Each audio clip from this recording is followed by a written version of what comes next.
Hello, everyone, and welcome to a new feature here at Inside the Birds, where we go inside the Eagles' opponents via their schedule. On this show, we'll go over the first four games, and we'll do it in about four shows total, covering about 17 games. Of course, I'm Adam Caplan, so we'll do that. This is a new feature that we came up with where we want to break down each opponent with intel, what we know about the personnel, coaching changes. We've had free agency, we've had trades, we've had the draft.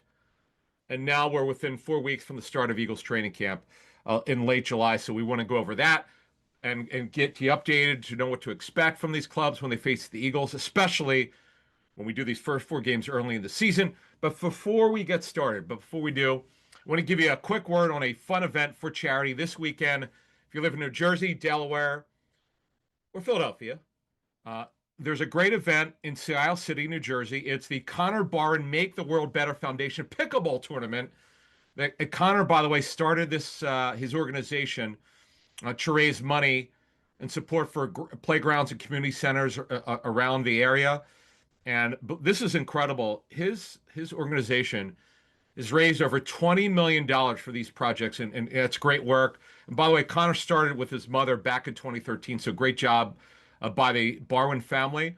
And this event, which Connor will obviously lead, this one will be on Saturday at 11 a.m., 304 John Kennedy Boulevard in Sea Isle City. And again, it's pickleball, and they did it last year.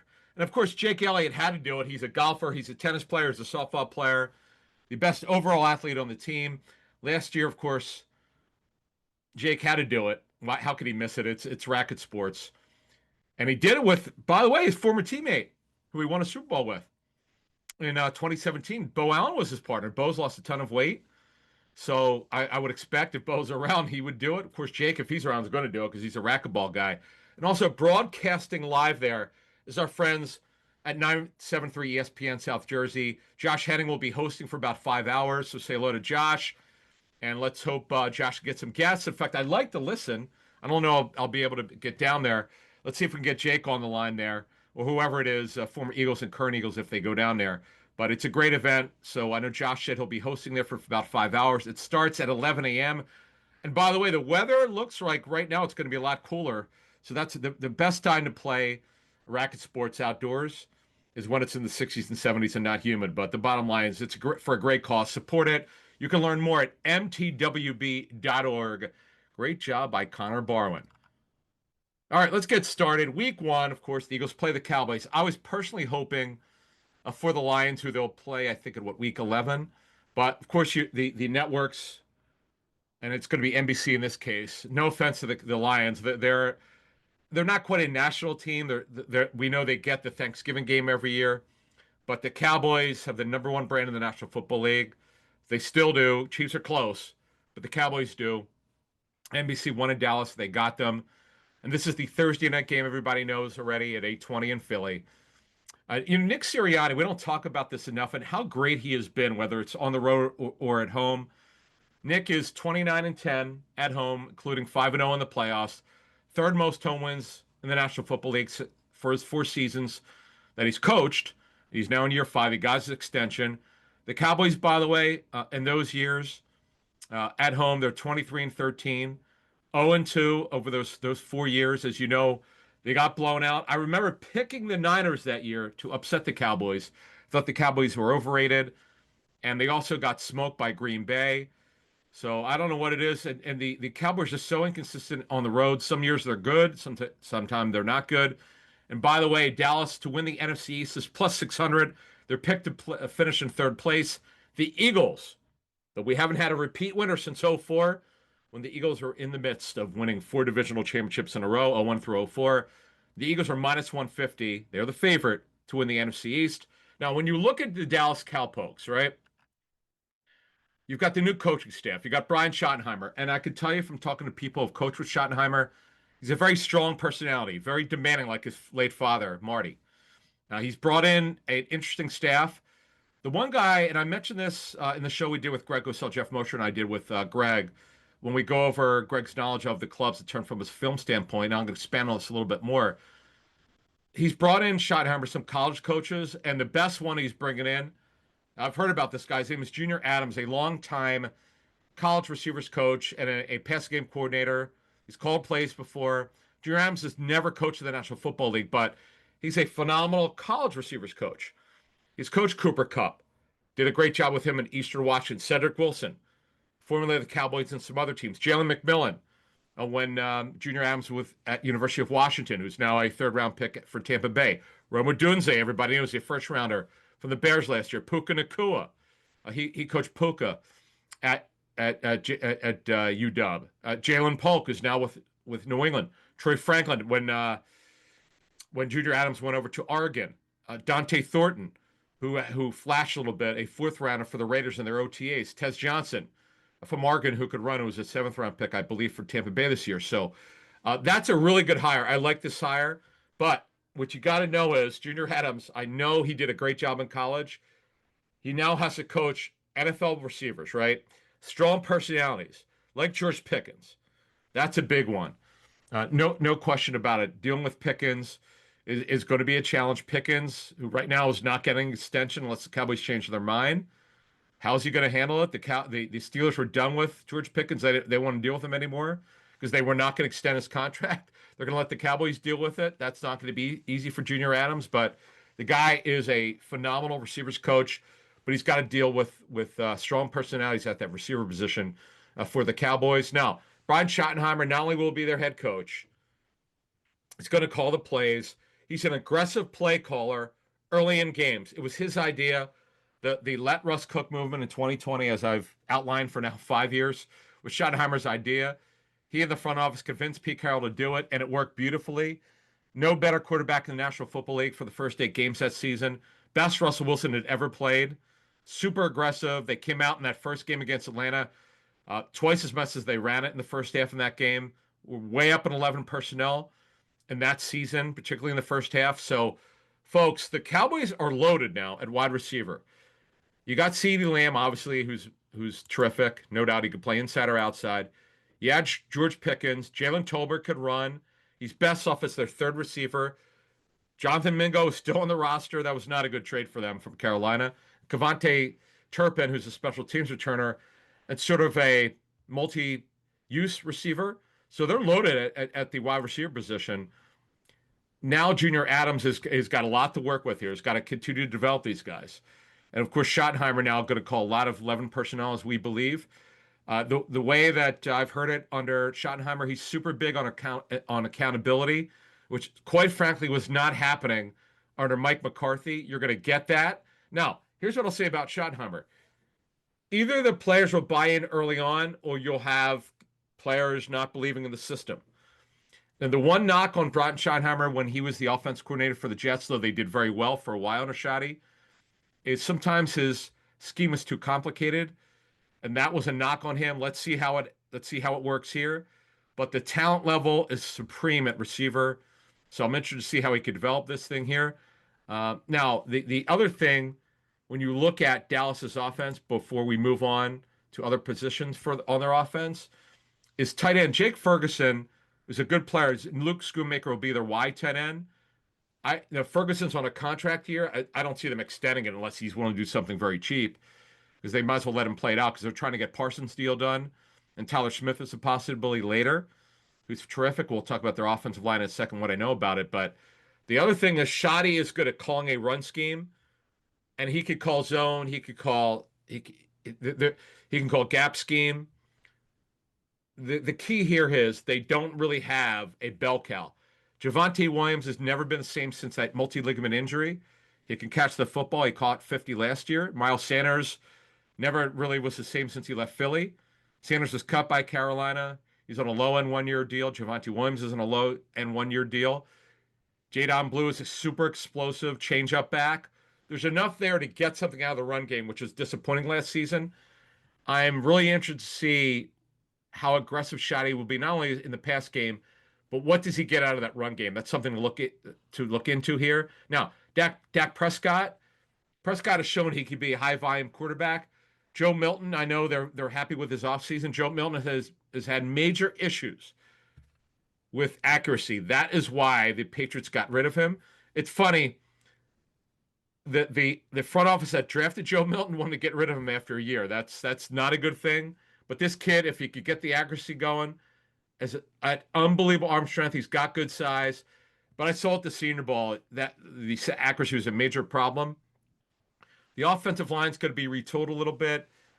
With Tyler Booker, will start at guard.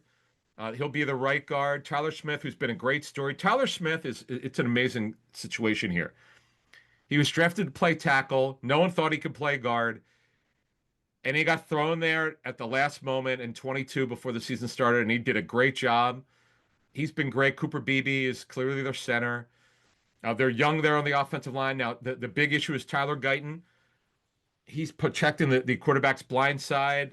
There are a lot of people who thought he'd be a right tackle in the National Football League, not left.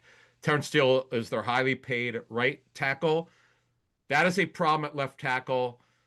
They may have to play a little bit more 12 personnel than they probably want to if Tyler Guyton can't block better than he did last season. So that's something to keep an eye on. Other than that, the offense is pretty straightforward. They're super deep at receiver.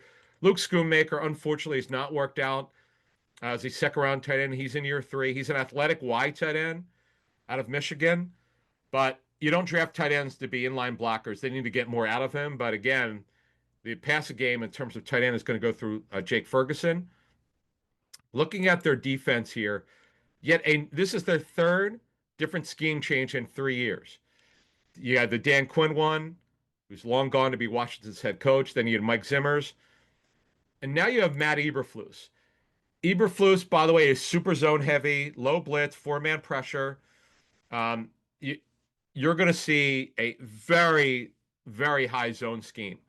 Only 17% man coverage with the Bears last season. He doesn't change what he does. By the way, he was with the Cowboys years past as a linebackers coach and defensive coordinator. They know him in that building. You know what you're going to get. They're not going to blitz. So they've got to win up front. Now, the good thing for the Cowboys is they have plenty of edge rushers. Dante Fowler's back. Parsons, obviously. Marshawn Nealon, who flashed before his knee injury last season. Sam Williams is coming off a major knee injury. Ezeraku. Peyton Turner is more of a power end. But they're loaded. They're super deep. But other than Parsons, they need to get more of the other guys. They got to get more out of Mozzie Smith, who's been a disappointment as a former first-round pick in 2023. Udegizua, who got his big contract this offseason. He can rush the passer. Solomon Thomas is sort of a tweener, but he's there. They've got to get more out of this. They're going to run a 43, by the way. They've got to get more out of this group. There's no question about it. But we know we're going to get from Parsons, who's dynamic and explosive, who should wind up being the highest paid defensive player in NFL history. That should be coming here before training camp. They've done a lot of work on this deal. We'll see when it gets done, but their target is obviously before training camp, so they don't have a hold-in. A linebacker is a disaster. Overshown, and you feel bad for them. He's coming off yet another major knee injury. Not expected to be ready week 1. Kenneth Murray, they got for next to nothing from the Titans, who's been a major disappointment. It clearly has not worked out for him. It didn't work out with the Chargers. It didn't work out with Tennessee. He did get hurt in December last season, and he's a flash player that's not consistent. Jack Sanborn, who's a good tackler, is just not a great athlete. He's there. He could wind up starting. We know they're going to be a nickel team anyway. Now, here's the problem on their back end. They don't know exactly when Trayvon Diggs is going to come back from the follow-up to his ACL surgery. Revel, the third-round pick, he's coming off ACL surgery. Now, the Cowboys team doctor did that surgery, so obviously they'll have an inside track on when he's going to be ready. And now here's the thing with Kyer Elam, as Greg Cosell told us. Elam is a man cover corner. He didn't fit in the zone scheme with Buffalo. So to me, and I know they got Elam for next to nothing, a former first-round pick, but that does concern me. Because if he's a man corner and they don't play a lot of man, how's this going to work? So they got major questions at corner. They're really good at safety with Donovan Wilson, very underrated Malik Hooker. Deron Bland could play nickel, he could play outside, but the bottom line is they're shaky at corner, and that's a problem. We know they're very deep on the defensive line. And the one other thing before we move on to the next team, talking to a former NFL general manager who studied their roster, the reason why they implode is a lack of football character. This is in the minds of a former general manager. Jerry Jones And Will McClay, they draft for talent, not football character. This has been a problem. Ezra Aku, by the way, is a really good kid, the second rounder. That's not the problem. But there's a football character issue. It's not so much off the field, though some of the players it isn't off the field. It's more on the field. It's what happens when the team isn't playing well. Who are the leaders? That is a problem. Why this team doesn't win consistently over the years. That's what I was told. So let's go to the second team for the Eagles in week 2. At the Chiefs, who they know very well. They smoked them. This will be a revenge game. And by the way, being on the media call and why this would not be a game you would want later in the season, the league's made it very clear. They don't care, and their television partners don't care when it is. They just want a great game, and this game will be in week 2. Obviously, a rematch from the Super Bowl blowout. This game is going to be on September 14th. This is a 4:25 Sunday game for 4:25 Eastern. By the way, the Chiefs, they play in week 1. That's the Friday game, so the Eagles get 1 day extra rest over the Chiefs. But the Chiefs will play in Brazil. That's technically a road game for them against the Chargers. By the way, the Chiefs have the most home wins, including playoffs, since 2021. The Eagles, this is an interesting stat, have the second most road wins since 2021. That is the underrated part of Nick Sirianni. They were good on the road immediately in 2021. That is unheard of for a new head coach. I give Nick, that tells you that they buy in, that they get together, that they're a cohesive unit on the road, which is not always the case with a new coaching staff and with all the lineup changes the Eagles had after 2020 and that in Doug Peterson's last year. So that's pretty impressive. Let's get to the Chiefs and the roster changes and some of the things I've learned over the last couple of weeks. By the way, and this is interesting, Josh Simmons, the rookie left tackle, the first round pick, is way ahead of schedule. Andy Reid made it clear he'll be ready to go. He will not be on active NFI to start training camp because he did get work and he started getting some teamwork late in their OTAs, in their mandatory camp. So that's significant. Now, is he gonna be ready to be the starter though week 1 against the Chargers? That remains to be seen. But he's going to be on the field, barring something happening, like swelling or something, some kind of setback from his left patellar tendon injury. That is unbelievable. Now, I know he had the surgery somewhere in late October, early November, but that is phenomenal that he could be ready. And again, barring something unforeseen, he's going to be there. Now, the Chiefs, because they got absolutely handled, and they went through 4 left tackles last season, the Chiefs kind of overdid it here. So they as we know, they drafted Josh Simmons. They didn't know they were going to do that in March because they signed Jalen Moore. 2 years, $30 million, a lot of fully guaranteed money at signing. Now, Jalen Moore has had starts at left tackle. He could be at right tackle, at left tackle. But the way I see it happening is if Simmons is ready, he's their left tackle week 1. And the only reason Juwan Taylor's on the roster, he's got $20 million fully guaranteed, which they guaranteed when he was on the roster in March. He had an advance guarantee on his contract. In March of 2024, his base salary became fully guaranteed for 2025 and everything else that's associated with his contract, and that's Juwan Taylor. So Jalen Moore, he's got to be pushing for a starting role somewhere. Jalen Moore could be the future right tackle. Juwan Taylor did not play well last season. So they're going to have competition at left tackle, right tackle. Wanya Morris is still there. They're moving Sumatea to left guard. Trey Smith is elite at right guard, and Creed Humphrey is elite at center. And Mike Caliendo, who was miscast as a starter, will be a backup if they can help it. So the issue right now is not so much talent anymore. They've got enough players. It's will Josh Simmons be ready to be starting, and they're going to learn that in training camp week 1. So I find that to be interesting. And when you look around the league here, the one thing that I've heard lately is now that they should have better pass protection, they are a dink and dunk, non-vertical offense until really late in the season. From the start, with Worthy now, he's back to season.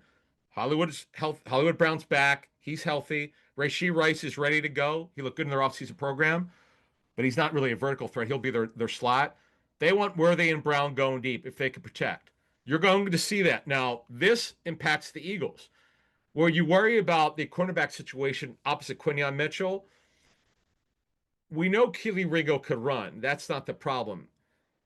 Can he be a consistent football player, which he's not been? He lost his starting job after the first week of training camp to Isaiah Rodgers, who's no longer on the football team. He's probably going to start for Minnesota at corner.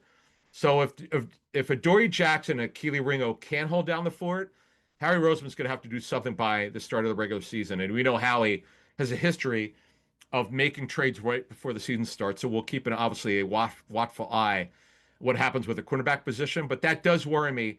If you're an Eagles fan, that's where if the Chiefs can protect, I know they didn't protect the Super Bowl. The Eagles absolutely housed them. They boat raced them. But if the Chiefs can protect, they're going to go deep opposite Quinyon Mitchell. You could bet on that. So that's something to look at. Now, one other thing I want to mention before we get to their defense is Pacheco looked really good, who did not look good after he came back from the broken leg. And Kareem Hunt is back, who's a good backup. So they're expecting to be much better at the running back position because without Pacheco looking like himself, they just were not the same team with the running game. Defensively, they play a high percentage of man coverage comparatively, top 10. High blitz rate comparatively, they're in the 30 to 35 percentile under Spags. Their issue is at corner. It's very clear to me they're not good enough at corner. Christian Fulton, who will be a starter on the outside, is just okay. He's got decent size. He's been an inconsistent corner. Jalen Watson is really a lower level starting corner. You saw the Eagles go after him and go to the vertical game because you know they could protect against the Chiefs. And now safety. Now remember Justin Reed is now with the Saints. Brian Cook's a decent player. Mike Edwards is back. He'll be a backup. Connor's there. Jaden Hicks. They're okay at safety. To be honest, and we know Trent McDuffie's a terrific football player. The question is, will he be a nickel or will he play as a corner? As Vic Fangio says, you're either a corner or you're a nickel. He says a nickel is not a corner. It's a defensive back, but it's not a cornerback position. So we'll go by what Vic Fangio says, a potential Hall of Fame defensive coordinator. But if you're going to beat the Chiefs, if you could protect, if you could hold up against Chris Jones and Karlaftis, Mike Dana, and Aduke Uzama and Charles Omenihu, who's back, you could go deep on them. The way you beat the Chiefs is, we know obviously it's all about the Eagles. It's going to go through the run game and Saquon Barkley, but when you throw and if you could protect, you should have great success against that cornerback group. And quite frankly, to be honest with you, that's what I'm doing in week 2 at Arrowhead. Sure, it'll start against Barkley, but when we protect, if you're the Eagles, you're going deep with A.J. Brown. There's no question about it. And Devontae Smith and got it over the middle. Who is back? So that's the Chiefs. That should be an absolute fantastic game. By the way, the Chiefs to win the AFC West are minus 125. The Chargers, who are my upset special, to win the AFC West are plus 333, which means for every $100 you get back, you get 333 back plus your bet back. So why are the Chiefs only minus 125? Because the state of their offensive line, because the state of their secondary. That's a concern. And I would agree with that. And those are from MGM, by the way. So that's the first 2 opponents. Before we get to the opponent 3, the Rams, I do want to mention, folks, if you're not on Patreon, I don't know why you wouldn't be. If you want exclusive information, right? The folks on Patreon are watching this or listening. They know about it. We chat all year, pretty much every Wednesday. We chat every week. We go live stream. This one was just an hour. We took everybody's questions, live one-on-one on Zoom. I did it this week. And but in addition to being commercial free, you get Greg Cosell live. We'll get Greg back for training camp. We're going to get him on every week. Then every week, all year, early in the week, you get to talk to Greg and for 35 to 40 minutes. We have Discord. We get Ask an Eagle. We get a former player, former Eagles executive. We get them every month, chalked every month. Patreon.com/InsideTheBirds to sign up. And by the way, we're going to be adding something special for those tier 3 people. We're going to add a special for tier 3 only live stream, which we're going to do in August when I get back from my training camp tour. And we're going to do that one every week. And we're going to try to help out the West Coasters. Probably do that a little bit later, either 9 or 10 Eastern, and obviously in your time at 6 or 7 Pacific time to help those people out. Patreon.com/InsideTheBirds to join up and get with everybody. All right, week three. Week three versus the Rams. The Eagles will host them at 1 p.m. Eastern. That's a Sunday game. The week before that, the Rams were on the road against the Titans in week two. Game they clearly should beat against the Titans. So the Titans have improved the roster a little bit. Now, for the Rams to win the NFC West, they're plus 185. They are not the favorite. The Niners are the favorite at plus 160. My upset special is so Seahawks. They're plus one. They are plus 500 to win the NFC West. Sam Darnold, the West Coast offense guys. He's been 2 years ago he was in it with the Niners as a backup. He was phenomenal last season, as you saw with the quarterback whisperer Kevin O'Connell. He's in it again with Clint Kubiak, Gary's son, running that old school West Coast offense. Sam Darnold processed very, very well. He's become a much better processor. He wasn't with Carolina and with the Jets. He just couldn't process very well, but now he's doing it. I give him credit. He's revived his career. He's getting paid a lot of money. I like this team to surprise a lot of people. It's probably a little bit strong. We'll go over all the odds for all the divisions closer to maybe we'll do it right before training camp, but certainly for the start of the season. But the Seahawks are my upset special. But let's get back to the Rams here and Sean McVay, one of the best head coaches of the National Football League. He's really got his first true X receiver. Devontae Adams, yes, he's good in the slot when you line him up there, but he's a true X receiver. Now, what Sean McVay does, because his receivers over time could not separate very well when they're playing on the outside, so he reduced them.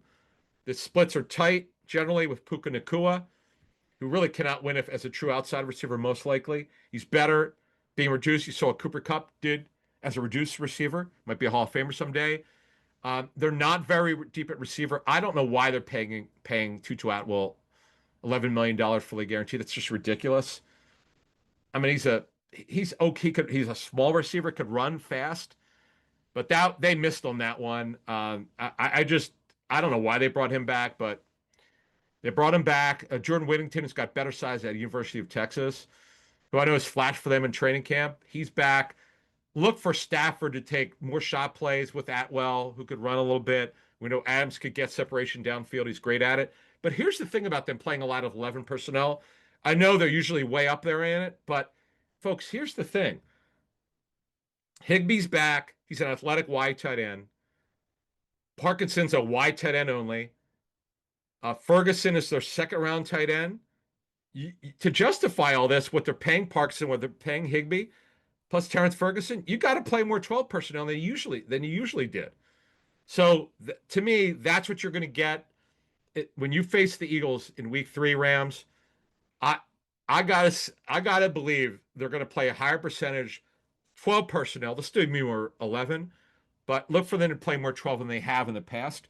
So you got to look out for that. Now, the other thing is, because they have a very average offensive line, is when you play 12, and by the way, Higbee can block. Parkinson got paid a lot of money because he could block. And by the way, they're not a great offense. Alaric Jackson is kind of overachieved. He's a former 2021 undrafted free agent. He's overachieved. He just got paid a lot of money. But he's not a great left tackle. The Eagles ate him. They didn't eat him alive. They ate up last year Warren McClellan. Brandon Graham did in that game. Might have been Brandon Graham's best game as an Eagle. Avila will go back to guard where he belongs. Coleman Shelton is back, by the way, on second tour duty. He's getting paid. And Bo Limmer also started a lot of games. Kevin Dotson's the right guard. Havenstein, near the end of his tenure with the Rams, a second rounder. He's in year 11 in 2015. Wow, he's still back there. So to me, guys, the way I look at it, the Eagles will be the clear favorite in this game. I know the Rams gave in the divisional round game. Excuse me, it was a divisional round game. They gave them a run for their money, no doubt about it. Now I gotta be honest with it. Kyron Williams, I never saw this with him. Terrifically versatile. No one thought he could be a bell cow, but he is. Blake Corum will be his backup. And by the way, that's a good signing for Jimmy Garoppolo to be their backup, because Stafford's getting up there at 37 years old. We know that Garoppolo's had a big injury history, but he's going to be the backup. The thing is, the Rams have to be able to handle the Eagles' pass rush. The Eagles are a non-blitz team. They're going to be somewhere between 20 and 23% as a at the blitz rate. Fangio does not believe in blitzing. He believes in four-man pressure and sim pressures. So the Rams have to be able to block. They could not really. And boy, the first game of the regular season, the game that I talked about with BG, they absolutely took them to the woodshed. Now, defensively, they're a low blitz team. Excuse me, they're a low man coverage team. They're heavy zone. Only 23% man coverage. Now they blitz a lot more, which is surprising. Uh, at 32%, they're a top seven league. They were last year, at least they were, and they were on a 34 front. They're small up front, and that's why Barkley got it done against them. They're fast and quick. The Eagles' offensive line size was a problem for them against the Rams. The Rams couldn't handle it. They're very weak at corner. That's why they want Jalen Ramsey back, but they're not willing to take on a big chunk of that money. Darius Williams, who was a former Raven, then Ram, then Jaguars, back with the Rams. The well-traveled Ahkello Witherspoon has got good size, who the Steelers cut a couple years ago. He went back with the Rams, revived his career. They're not deep there. Emmanuel Forbes was claimed off waivers last season. A former first rounder. They're just not good enough at corner. That to me is why when the Eagles throw against them, they should do very, very well. Kitchens is a good safety. Quentin Lake, Cornell Lake's son, is fine. With Cam Curl is really, really good. Quentin Lake is their nickel. The Eagles are clearly the better team. I'm surprised that playoff game was as close as it was. It was, man. I'm telling you, that was our razor edge close. So the Rams are well coached. They're kind of an overachiever. They're plus 185 to win that NFC West. So that's for the Rams. To me, the Eagles are clearly the better team. And finally, for the last team on this show, it's strangely the Bucs. When I say that, the Eagles are at the Bucs in the heat in late September 20th, week 4, 1 p.m. game. By the way, the Bucs host the Jets before that game, who they should clearly handle. But unbelievably, I don't know how this talk about a scheduling quirk. The Eagles are at Tampa Bay week 4, as they were last year at week 4, at 1 p.m. Eastern, just like last year. And this is the game where Devontae Smith, Lane Johnson, and A.J. Brown didn't play, and the Eagles got absolutely smoked, which they should have gotten smoked because their best players on offense weren't playing. But they're all back. Now, strangely, they're playing there again at week 4. Now, what you're going to see, by the way, from the Bucs, we're going to start with the Bucs offense. They're going to be heavy 11 personnel. Godwin, if he's healthy, and he's getting there, he'll be their slot receiver. Ibuka, the first-round pick, is going to be a Z for them. Mike Evans is their X. And Ibuka will eventually, down the road, he should replace Godwin as their slot receiver. And then McMillan, we talked about earlier, could be who could, by the way, could be their backup Z or their backup X. So they're absolutely loaded at receiver. And if I'm the Bucs, I would go a heavy 11. I'd go a heavy 11 against the Eagles anyway because they're not deep at corner. That's a lock. Now, the problem with the Bucs is, and this is where it gets dicey for the Bucs, is the interior of their offensive line. Bredesen, who the Eagles know from the days of the Giants, kind of revived his career with them. He's not great. Cody Mauch is okay at right guard. Gadecki is their right tackle. He's played guard before. He's back at right tackle. We know Worse is elite at left tackle. But Graham Barton, who's their center, it's not a great interior. This is where Moro Jomo has got a great first step, and others, obviously Jalen Carter, could eat against the interior of their offensive line. That's where the Eagles have an advantage. Now, the one thing, though, their backs could catch the football. Bucky Irvin could catch. He had a great rookie season, a 4th rounder last year out of Oregon. Way better than people expected. Sean Tucker, super explosive, is their third back for his size. Rashad White, not explosive, but very versatile as a power back. That is a great group. We know the Eagles historically under Vic Fangio have been pretty good for the most part against the run, but you don't have Milt Williams now. Moro Jomo is not the run game guy that Milt Williams is. That's something to keep an eye on. We'll be looking for at training camp. But no question, you got to watch out for those backs and those receivers. This should be, if everyone's healthy on both sides of the football for both teams, well, particularly for the Eagles offense and the Bucs offense, this should be a high-scoring game and a fun one. The Bucs, by the way, the Bucs are not they're the favorite, but they're only plus 105 to win the NFC South. The Falcons are picked to finish in second at plus 210. The reason why I think it's narrow is people are a little bit higher than I am, clearly, and the odds makers are on the Falcons. Michael Penix in the first year as a full-time starter. They've got a lot of offensive talent. The Falcons don't have much of a pass rush. But the Bucks, to me, are the clear favorite. I would agree with that. I would think they'd be about plus 150. They're only plus 105. That's a really good number. If you like, as a future number, if you like the Bucks, get them now. I don't see any way. I mean, the fact that you're getting plus 105 and not being minus, I would take that all the way to the bank. So that's the Bucks offense. Defensively, this is the interesting thing with in recent years with Todd Bowles, highest percentage or second highest of zone coverage. Only 16% man coverage, Mr. Blitz, Todd Bowles. This is the anomaly. It's 34% blitz coverage, number one in the National Football League last season. And by the way, they run a 34 front. They're great against the run. They're not good in the secondary, folks, particularly at corner. Zion McCollum has got good speed and good length like his brother, but he's not technically great. He was a fifth rounder for a reason. Jamel Dean had all sorts of injury issues. He's really long. He didn't have a good season. They drafted Ben Marson in the second. So they have players. Christian Eisen probably will be their nickel, who could also play safety. Winfield's back and healthy. Tyke Smith from West Philly. I met Tyke last year. So they're okay at safety. They're actually pretty good. The problem is at corner. Their pass rush is interesting. Hassan Reddick looking to revive his career on an enhanced one-year deal. Yaya Diaby, who we like, who's explosive. Chris Braswell's not developed yet as a pass rusher, second round out of Alabama. And Anthony Nelson has been a good backup for them. Can Hassan Reddick revive his career? See, I look at it. They've got speed. That's not the issue. They don't have what you would call a super high-end edge rusher. Reddick was great for the Eagles. He wasn't so great because he held out last year with with the Jets. It didn't work out. We got to see what he's got. To me, folks, this is a game I would probably install, if all things are being equal, as the Eagles as a 3 or 4 point favorite. They're clearly better. The Bucks have a very good offense with Baker Mayfield as the quarterback. By the way, I shouldn't mention this. The Bucks have a new play caller on offense, Josh Grizzard, a mid-30s first-time play caller. So remains to be seen if he's ready to do it. But overall, this is a fun team who the Eagles know very well. They know Todd Bowles like a back of their hand. They know what's exactly coming. They know him as a head coach.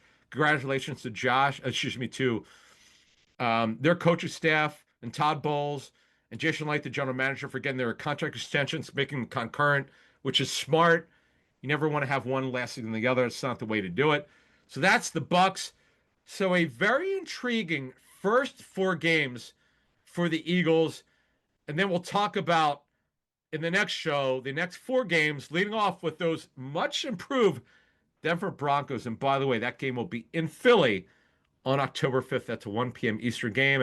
All right, I'm Adam Caplan for Inside the Birds. We'll speak to you real soon.